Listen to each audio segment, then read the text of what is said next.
She drank from a bottle called Drink Me, and up she grew so tall. She ate from a plate called Taste Me, and down she grew so small. And so she changed, while other folks never tried nothing at all. That is a poem from the genius and wise Shel Silverstein, and it is, of course, referring to Alice of Wonderland.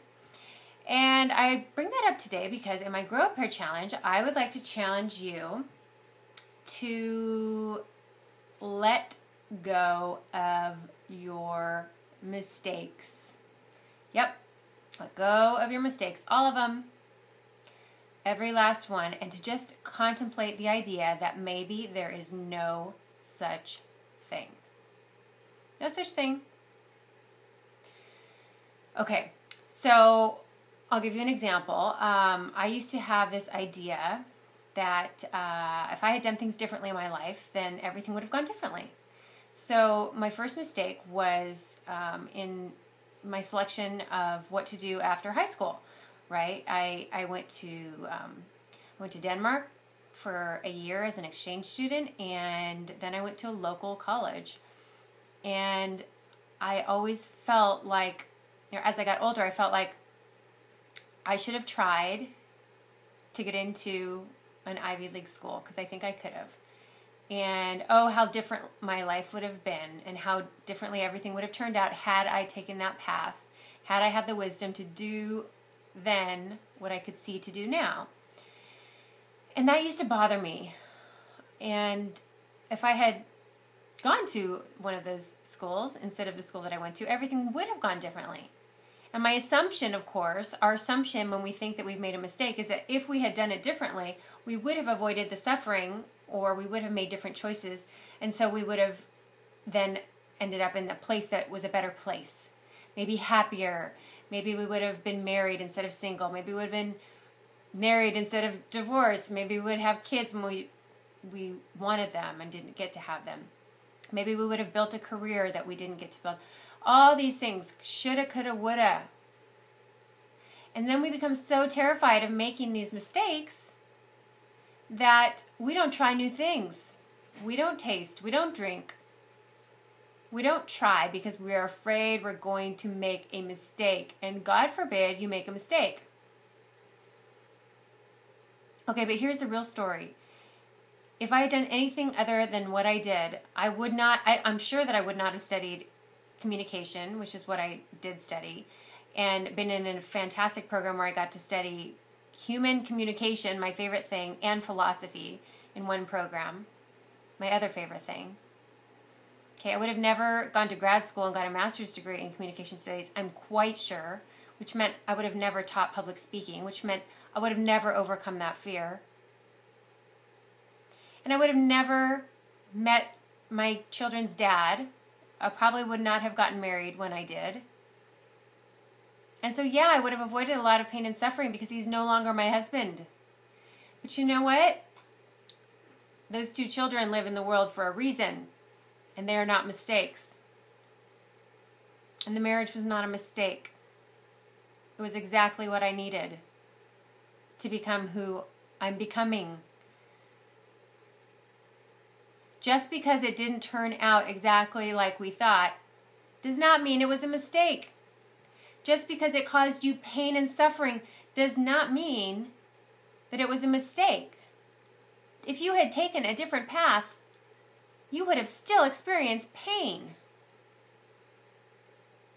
Okay? There is no avoiding it in this world. And you'd be probably about as happy as you are right now. Because, as I said in a previous video, there's a lot of research around happiness, and only 10% of our happiness is based on our circumstances. So even if your circumstances were completely different, you would still be about as happy as you made your mind up to be, as Abraham Lincoln says. So I challenge you to let go of that idea of mistakes. Because the idea of mistakes, that you have made mistakes, that's causing you suffering. And pain is inevitable, but suffering is optional. Suffering is a choice. You do not have to suffer anymore from any of your past mistakes. You can figure out what it made you learn, how you grew, who you've become. There are so many gifts that I have in my life, so many wonderful things that I have in my life as a result of the choices that I made that didn't turn out perfectly. Who I am today is exactly because of those mistakes. And I like who I am today. I like where I am today. My children are not growing up in a Norman Rockwell two-parent household. Oh well, they're doing great. They have a great relationship with their dad, which I don't think they would have had if we had stayed married, and with all kinds of other people in their lives who love them. They are loved. We are doing the best we can. Everyone is doing the best they can. They have a good relationship with their dad. I have a good relationship today with their dad. You know why? Because I choose not to suffer. I choose not to suffer. And holding on to grudges and holding on to resentment keeps you in suffering. And it keeps you from tasting life, doing what you want, because you always have an excuse, right? There's always an excuse for where you're at. No, don't make it an excuse. Make it a reason, an inspiring reason for where you're at and where you're going. Have it be part of your story in a way that builds you up. Because it is. It's part of your story. Your story's not perfect. It's not about perfection. It's about getting rid of the idea of perfection. Letting it just be. If you had done things differently, you would be about as happy as you are right now. Maybe you would have more money. Maybe you would have a better career. Maybe you wouldn't have a crappy marriage. Maybe some of those things would have changed. But you have the power today to make whatever changes you want to make. So I challenge you today to change your frame of reference of how you look at your past and to consider that maybe you have never made a mistake and you never, ever will. And that doesn't mean that you're a perfect person or that you're egotistical. It just means you're letting yourself and everybody else off the hook. And if we could let ourselves and everybody else off the hook, we would not experience suffering. Pain would come and we wouldn't resist it. We would just allow it to be and then it would pass. And that is where you can find your freedom. So I challenge you to drink and to taste